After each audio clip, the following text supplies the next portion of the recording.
I'm gonna keep on using it, and my hair and my skin will keep on flourishing, and that's how it's just gonna be. What's going on, my beautiful kings and queens? It's I, your favorite British locked YouTuber, Wini Boansi.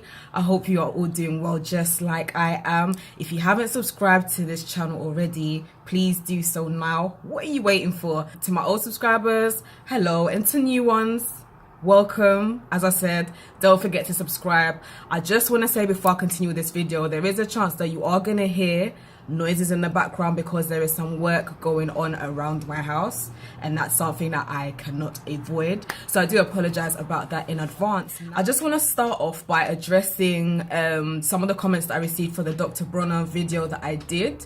Quite a few of you did comment on the fact that I didn't dilute the shampoo. Now, I did state in the video that people do dilute the shampoo, but I wasn't going to do so, and I also wrote in the description section that it is recommended that you dilute the shampoo, but I just chose not to. So I was a bit surprised that people did point that out. It wasn't just via my YouTube. People did message me via social media to point out that you're supposed to dilute it before using it, and I was like, yeah, I did state so. I just stated that I personally wasn't going to do so. For those of you who have followed my channel for a while, and I do believe that this year especially, as I am going to be heavily focusing on locks, you will kind of notice that I do my own thing. And when I say I do my own thing, I mean I do what I feel works for my hair. So, you know, in that aspect, I'm a little bit crazy. I may buy a product that might say dilute it, for example, like the Dr. Bronner's castle soap, and I may decide not to do so because I believe that it may just work better for my hair that way. So basically, I'm just gonna do, and I will continue to do things that I think will benefit my hair type. And just because I do it doesn't mean that I'm saying that you should do it too, but I'm simply saying that if I feel it's gonna work better for my hair that way, I'm going to continue to do so. And also I will do my very best to state that that's the choice that I'm doing in my videos. So please, if I do state that you're supposed to do something but I happen to not be doing it that way in my videos, and I also write it in the description section, or maybe I don't mention it in my videos, but I do write in the description section that you're supposed to because this is what it says on the bottle or the products, but I've decided not to do so, please don't then state that you're supposed to do X, Y, and Z. And as you can see, I still have my hair in my spider plaits. I actually really love it this way, honestly.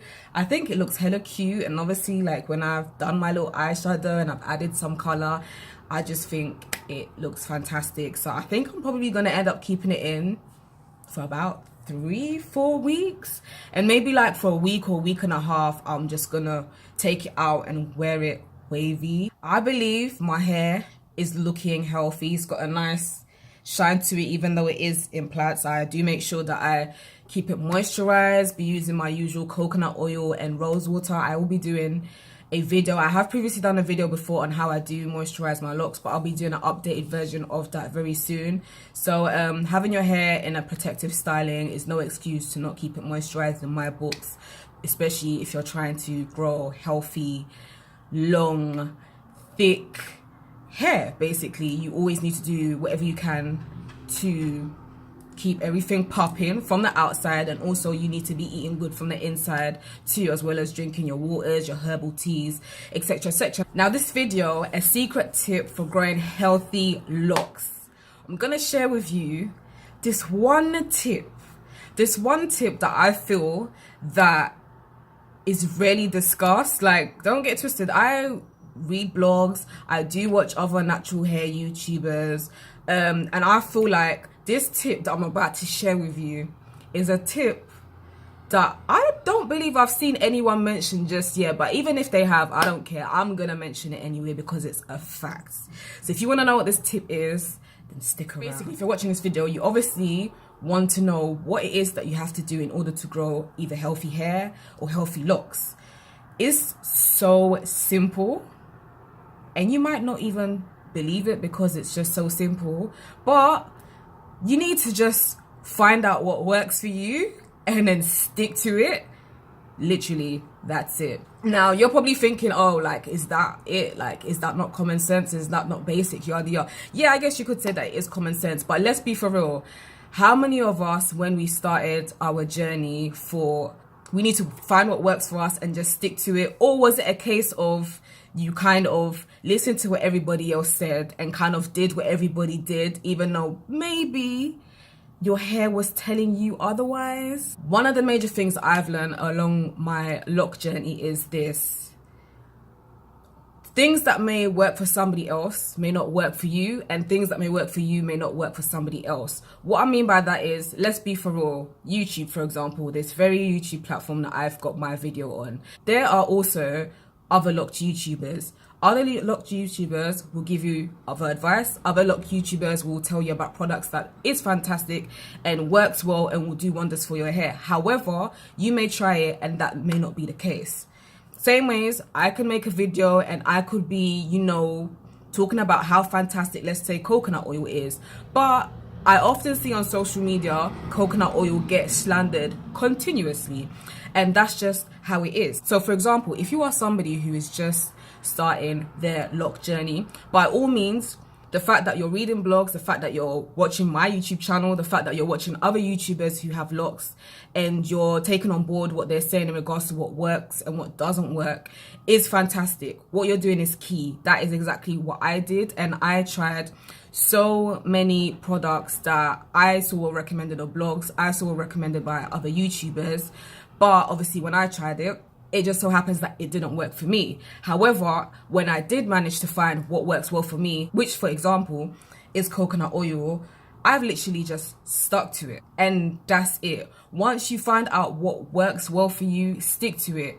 It's cool to also then incorporate other things. Like for example, coconut oil has always been something that I've been ranting and raving about, and then I'd say maybe for about a year or so, I've then incorporated rose water into my routine as well. So doing something like that, incorporating something else is perfectly fine. However, I can honestly say I will never fully ditch coconut oil, and that's just my personal thing. When people do give advice, for example, things for you to try out, I remember when I did start my natural hair journey, I heard a lot of people say really positive things about, for example, castor oil. However, when I use castor oil, it really irritates my scalp, and it also makes it very itchy, very dry as well.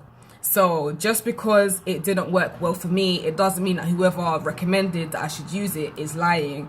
We all have different hair textures, different bodies, we're all different basically. So you're bound to try something that somebody else who maybe might have, 2 million subscribers or something has said that this product is wonderful, but you may try it and it may not work well for you. In terms of also sticking to products that work well for you, this could also relate to, for example, let's just say, nearer to the start of my lock journey, I was suffering with dandruff issues. I've managed to actually get rid of it. I actually don't have dandruff issues no more, and I'm really grateful about it because it is something that I've had since I was a child.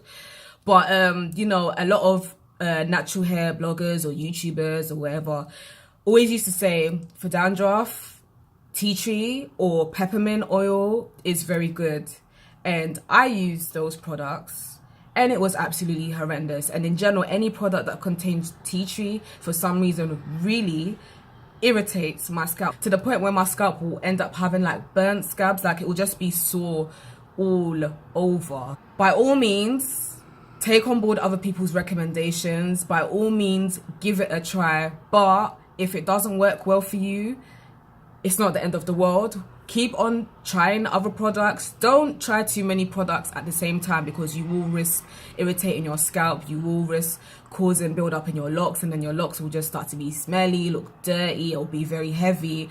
But the point I'm trying to make is find what works well for you, and when you do, what you're gonna do, stick to it. So just remember, everybody's got different hair types, everybody's got different hair textures, so different things do what? Work for different people. I use coconut oil in my locks. I see people ranting and raving all the time about coconut oil not being good for your scalp, not being good for your skin, blah blah blah. I also use coconut oil in my shea butter mix, and y'all can see my skin is popping. I don't wear foundation.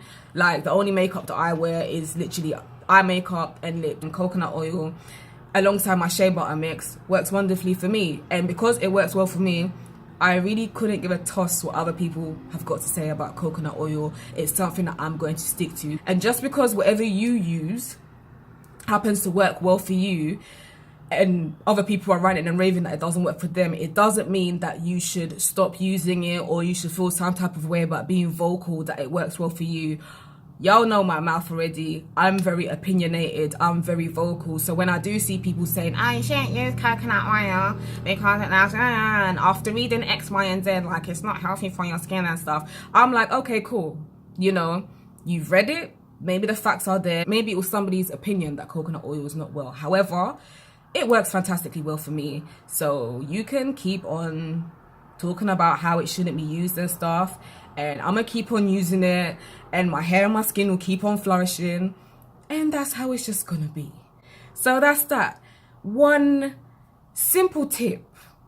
And it's so simple, and I feel like in life there's a lot of simple things that we do tend to overlook, and we do tend to overcomplicate things. Maybe, you know, we don't necessarily mean to do so, but it's just such a simple tip. Sticking to something that works well for you, really, that is going to be so beneficial to your natural hair, whether you're locking or not. That's just my tip. But yeah, guys, if you liked my video, don't forget to give this video a thumbs up. Please do subscribe to my channel if you haven't already done so. You know, you can just hit that subscribe button so that every time I post, you get that sweet notification. You know. But yeah, thank you very much, guys. Until my next video, you be good.